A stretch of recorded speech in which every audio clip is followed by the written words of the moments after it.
Buenos días, profe. Pues para iniciar, el capítulo 3 habla sobre el crecimiento económico y ahí podíamos leer que decía que hay unos determinantes para que se lleve a cabo ese crecimiento. Entre esos están los factores de producción y también decía que entre los factores de producción está lo que es la educación y la inversión.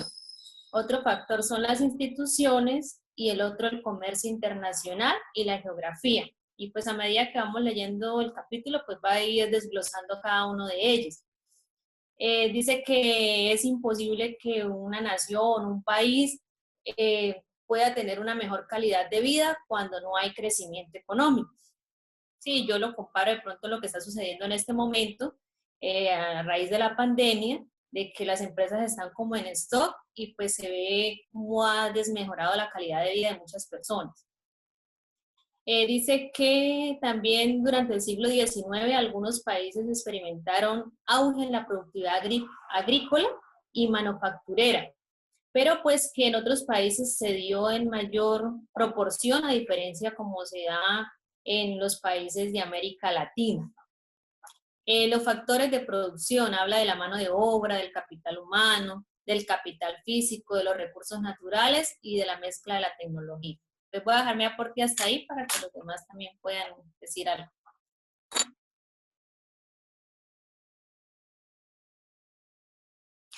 El título también constaba de como las cosas que hacen que genere crecimiento económico, las tecnologías, las manos de obra, capital humano. Entre ellos, las manos de obra está pues las personas, conocimiento de ellas, el capital físico, que son las máquinas, los equipos con los que se generan productos, la infraestructura, las vías, las redes de comunicación, los puentes, la importación, la exportación mediante esta infraestructura, las tecnologías, que es muy vital y sobre todo ahorita para el crecimiento económico.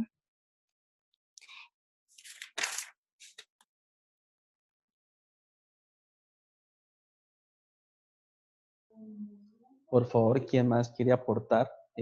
Somos en el momento 16 estudiantes y solamente han participado 2. Por favor, dejen el miedo y participen. Esto es igual que en la, digamos que asumamos que es igual que en una presencial, pues pongamos la actitud positiva, como dice Jorge Duque Linares, ese motivador personal y pues generemos un discurso entre todos, por favor. A lo último, pues generamos un criterio general y cierro pues la discusión. Profe, con respecto a la lectura, pues no me quedó muy claro que lo de la cuestión de convergente e invergente. ¿Me podría explicar eso, por favor? Eh, lo- Primero asumamos el concepto de que es converger. Converger es llegar a un punto. Digamos, es el concepto claro de convergencia, quiere decir que vamos todos a llegar a un punto, digamos, a un concepto. En este sentido, todos estamos convergiendo hacia los factores determinantes del crecimiento. ¿Y qué es divergencia? Pues divergencia no es que lleguemos todos a ese concepto de cuáles son los determinantes de crecimiento, sino que existen varias, se diversa la información, existen varios conceptos por los cuales hacen parte no solamente de los determinantes de crecimiento, sino existen otras opciones. Ese es el concepto de convergencia y divergencia. Y pues lo trasladamos al contexto. ¿En qué contexto estamos? ¿Me puedes, por favor, ayudar en ese sentido? ¿Recuerda? Concepto, es crecimiento económico. Exacto, perfecto, así es. Ese es. Entonces, la mayoría, me imagino que en el texto dice que nosotros tenemos a converger hacia el crecimiento económico, ¿sí? Sí, señor. Exacto, eso es. Uno tiene que tener, esto es para todos los estudiantes también, tenemos que tener el concepto claro. Primero busquemos el concepto claro, podemos buscarlo en un diccionario, para luego contextualizarlo en el párrafo en el que estemos leyendo. Esa es una opción elemental para poder entender la lectura. Yo tengo muchas cosas y voy combinando acerca del texto y de otros paréntesis que voy diciendo. Esto es importante para ustedes para que, digamos, entiendan un párrafo, entiendan una lectura, para analizarla, que es lo que ¿sí están viendo este documento que les coloqué? ¿Cuáles son las habilidades del siglo XXI y por qué son importantes? ¿Sí lo están viendo? Sí, Bueno, sí, señor. entonces, educar para el futuro. Esas competencias que ustedes tienen que tener son esas, análisis crítico de todos los textos. ¿Cómo hacen ustedes análisis crítico? Pues esas palabras que no entienden van al diccionario, las buscan, el concepto, y van y contextualizan ese concepto en el párrafo. También, ¿cómo se puede hacer? Generando preguntas del párrafo o de la lectura. Entonces, nuevo siglo, nuevas habilidades. La tecnología es inteligente, se están refiriendo las habilidades requeridas en los trabajos del futuro. ¿Qué son las tecnologías inteligentes? Todas esas plataformas, herramientas de las tecnologías de información, todo eso hace parte de esas tecnologías inteligentes. No solo esas plataformas, también existen las tecnologías inteligentes como el smartphone. Ustedes entran a digamos, a un software de análisis de datos y ustedes tienen que aprender a interpretar o analizar esas gráficas, esos pasteles de torta. ¿Ustedes han visto estadística descriptiva? Me imagino que ustedes cuando vieron estadística descriptiva, ustedes vieron unos pasteles o unas tortas que son así, unos círculos en los cuales nos reflejan, digamos, el 50% de ese pastel es de la pobreza y el otro 50% es para las comunidades que tienen recursos, por ejemplo. Las estadísticas de barra, todo eso es importante para analizarlo. Aquí dice, existen diferencias entre hombres y mujeres en ciertas habilidades socioemocionales. Eso es cierto, jóvenes. Por eso yo les mandé a leer a ustedes o a consultar los objetivos de desarrollo sostenible. Esos son 17. Entre esos está la igualdad de género. No solamente hombre-mujer, también existe y tiene que ser incluido el sector de la LGTBI. Esas personas también tienen derechos, así como tienen derechos, también tienen deberes.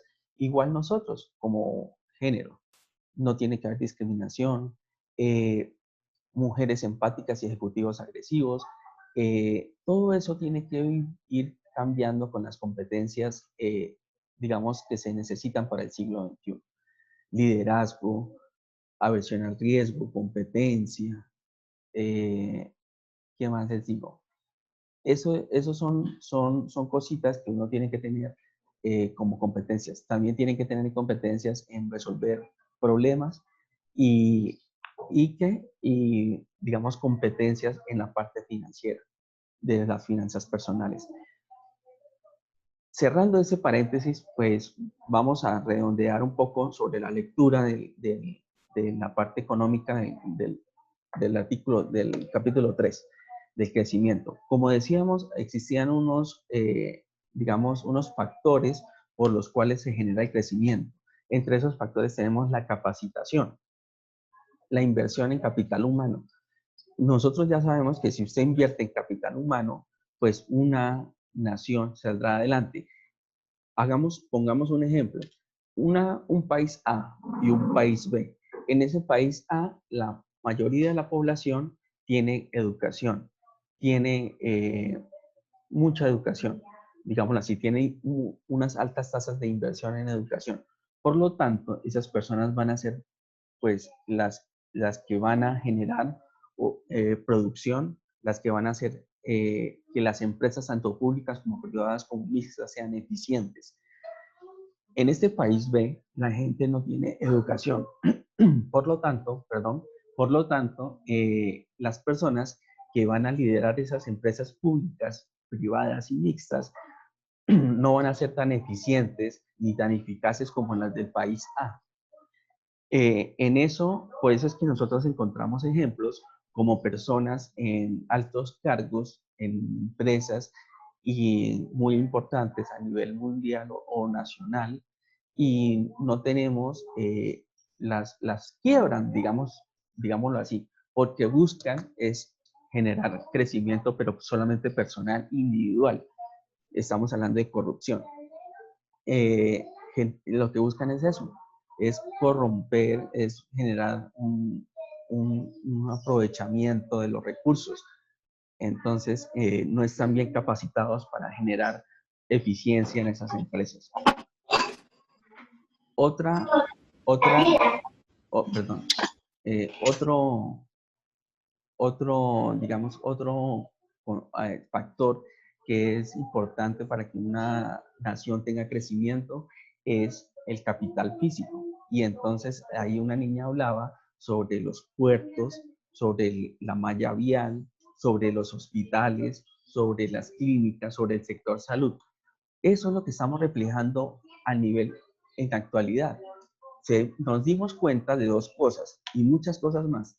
Nos dimos cuenta, primero, en el sector salud no existía inversión. O si existía inversión, ¿qué era lo que ocurría?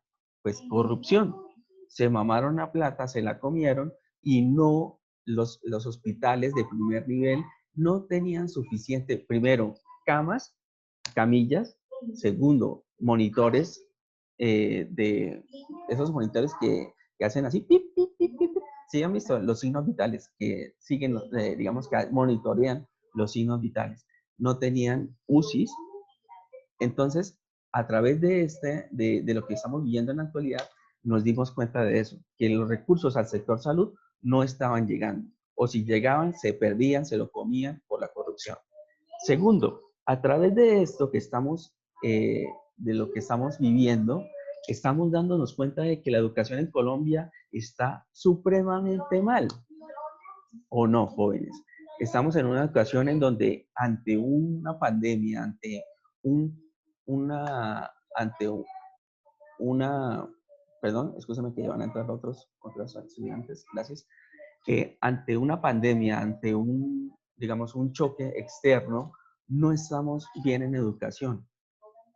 Ustedes se están dando cuenta, la mayoría o la minoría de estudiantes de la Universidad Francisco de Paula de Santander no pueden acceder a una plataforma en virtual porque no tienen acceso a internet, porque no tienen suficiente, o la tienen, pero no tienen suficiente megas para poder entrar y que una videoconferencia esté desarrollándose en línea bien. No tienen un buen computador, algunos no tienen computador, como se los mostraba a ustedes. No sé si a ustedes, en la encuesta de hogares que hicieron en el 2018, la mayoría de las personas estaba comprando era smartphone. Usted que, aunque esta tecnología es muy buena y le hace asequible a la mayoría de las personas, usted no va a ser para meterse en una plataforma de estas, no va a ser tan chévere o tan cómodo como meterse en un portátil. Entonces, todas estas fallas las hemos visto a nivel nacional y qué bueno que todos estemos conscientes de que eso existe en las fallas. Por ejemplo, yo tengo una profesora de un colegio público y ella me dice, tengo 30 estudiantes de primero de primaria, pero solamente 15 de esos estudiantes han podido entrar al WhatsApp. Y eso que el WhatsApp lo tiene todo el mundo. Todas las personas que tienen un smartphone tienen WhatsApp. Si ven estudiantes, y esas 15 personas, esos 15 estudiantes, sus papás, tal vez no tienen un coso de estos, la innovación cuadrada negra, que todos les decía, esto es una innovación ya que todo el mundo tiene un rectángulo negro, o depende del color, del forro. Entonces, ¿qué estamos haciendo en Colombia? ¿Cuál es la pregunta? ¿Cuál es la reflexión para todos ustedes? ¿Cuál es la reflexión? ¿Qué estamos haciendo en Colombia? ¿Qué estamos haciendo mal en Colombia? ¿Seguiremos en la misma senda de la corrupción a sabiendas de que hay estudiantes, esos niños de primero, segundo, tercer año de primaria no tienen acceso a la educación? ¿Seguiremos todavía en la... Antes se decía que usted no tenía educación, o que, ¿me pueden recordar cómo se decía la palabra si usted no tenía educación? Analfabeta. Exacto, era un analfabeta, si usted no sabía leer ni escribir. Hoy en día ya las cosas cambiaron. Ya no solamente es analfabeta y que no sepa leer ni escribir, sino manejar un computador, saber copiar un archivo, pegarlo, saber imprimir, saber enviar un email, saber, aparte de eso, herramientas tecnológicas, saber inglés. Por eso es el importante el inglés, jóvenes. Estas herramientas tecnológicas, ¿quién las hace? Las personas que conocen programación, las conocen ingeniería de sistemas. ¿Y la ingeniería de sistemas dónde es? ¿En qué idioma está? ¿En inglés? Entonces, esos dos, la educación y la estructura física y el capital humano, y vámonos con otras cosas, otros factores, los recursos naturales. Si nosotros tenemos abundantes recursos naturales y no sabemos, me quedan 10 minutos, jóvenes. Si nosotros tenemos abundante, mire, por ejemplo, esto es lo que pasa. A mí, yo pongo 90 minutos y me dejan solamente 10 minutos. Entonces, si no tenemos nosotros una mentalidad para cambiar ese chip, y ahorita van a salir muchos más casos de corrupción. Carteles, como les decía, carteles de pañales, carteles de cuadernos, carteles de cemento, todos esos carteles, todas esas personas que se hacen la maldad para que la población no tenga los recursos de una manera eficiente, le bajen los precios. Ahora miremos al sector bancario. El sector bancario ya le jalonaron las orejas, los empresarios. Entonces, debemos de cambiar la mentalidad. Aparte de esos factores de crecimiento para el PIB de los diferentes sectores, como el comercial, como el constructor, como el automovilístico, como el ciencia, tecnología e innovación, como ¿qué otro? Como el agrícola. Todo eso necesita una inversión por parte del Estado y por parte de las empresas, pero nosotros tenemos que cambiar la actitud. Y tranquilos, jóvenes, que ahorita se van a ver más casos de los cuales nosotros estamos atrasados. ¿Alguien quiere participar para no hacer esta monotonía, por favor?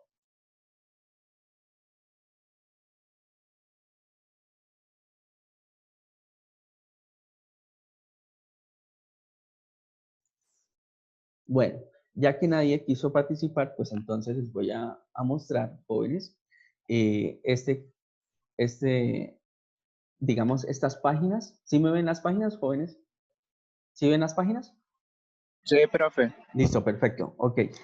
Como ustedes son de trabajo social y como ustedes son los que van a salir a esos barrios de bajos recursos, yo siempre lo he dicho, ustedes tienen que tener una formación económica de finanzas personales para que ustedes generen y practiquen. Porque usted sí puede tener una formación económica y finanzas personales excelentes, pero si usted no predica, no practica, no enseña a esas personas que tienen recursos de bajos recursos, pues ellos van a seguir en la misma. Ustedes tienen que ser factores o gestores de cambio. ¿Para qué? Lo vuelvo y lo repito, para que no exista corrupción, para que no exista discriminación, por etnia, por color, por raza, por sexo, por religión, y vamos, pero no existan barreras de ningún cierto, las mejores economías, los mejores países como Estados Unidos, que está siendo tan golpeado con esa pues, coronavirus, como Suiza, como Suecia, todos esos países han tenido una sociedad en donde esas, digamos, esas discriminaciones no han sido han salido adelante. Porque, por ejemplo, en el caso de Estados Unidos, hubo en un tiempo discriminación racial de color. Digamos, los de Boston, Washington, Miami, todos esos son blancos. Y la parte de Georgia, la parte de Carolina, todo por allá es de color negro. Entonces, ellos tuvieron una temporada, unos años, pero hoy en día están unidos. Lo mismo fue en Francia. También las personas que emigraron de África, las personas que emigraron de todos esos lados, fueron a París, a Francia. Y también hubo lo mismo, pero ellos hicieron una unión. Entonces, lo mismo tenemos que hacer nosotros, jóvenes. Para no seguir con tanta carreta, les voy a decir las páginas en las cuales ustedes puedan entrar y mirar según con los Objetivos de Desarrollo Sostenible. 1. La Conferencia de las Naciones Unidas sobre Comercio y el Desarrollo. Aquí hay están, pues yo traté de decirles en español, pero solamente están estos temas. Aquí hay publicaciones que ustedes pueden ver. Ustedes necesitan inglés para poder acceder a estos documentos. Algunos están en español, pero la mayoría están en inglés. Otra cosa que ustedes tienen que tener en cuenta es el Banco Mundial. Mire, ustedes aquí tienen suspensión de la deuda de los países más pobres, tienen documentos referentes a donde pueden ustedes ir y buscar información, entendiendo la pobreza. Si me ven ahí, por favor, si me ven todo, entendiendo la pobreza, datos e investigaciones. Ustedes, por eso yo les decía, yo soy su orientador, yo no soy su docente, yo soy su orientador, su guía, su amigo, y yo puedo decirles en dónde está la información para que ustedes puedan entrar y tener un referente. ¿En dónde más pueden entrar? Entonces, Profe, tengo una pregunta. sí, dígame, tranquilo.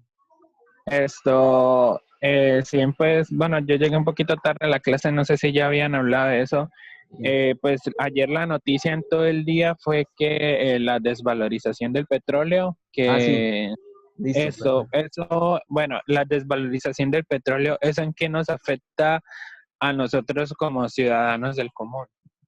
Bueno, primero es una caída de un referente al nivel histórico porque eso no se veía desde 1986.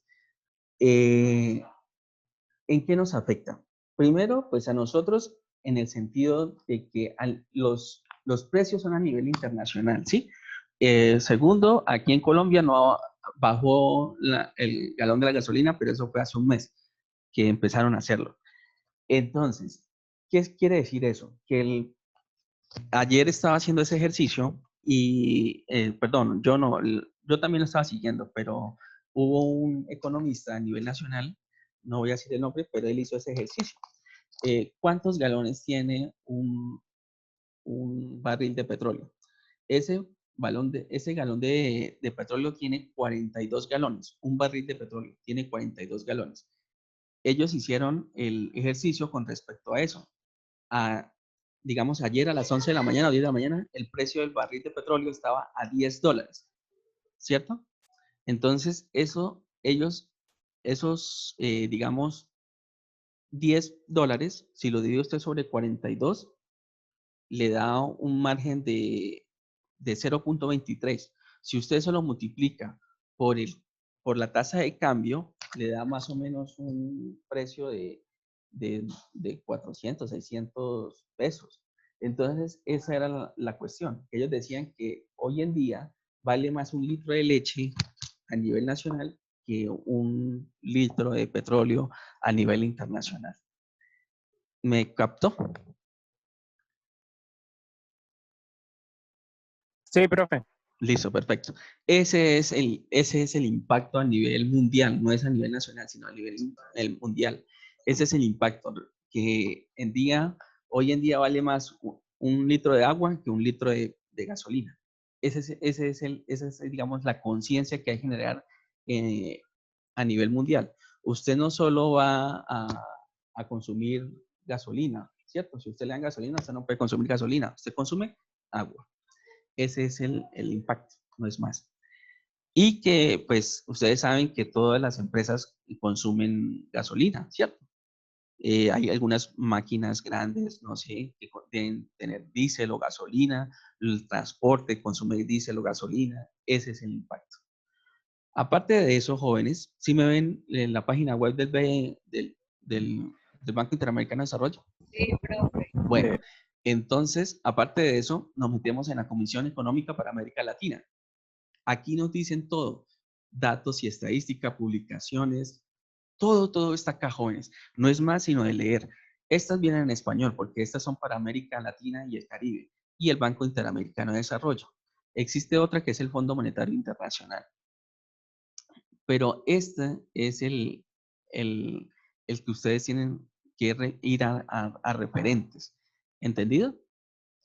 Y con respecto, para finalizar, tal vez me quedan 1 minuto y 23 segundos según esto, quiero decirles que es diferente el crecimiento económico y el desarrollo económico.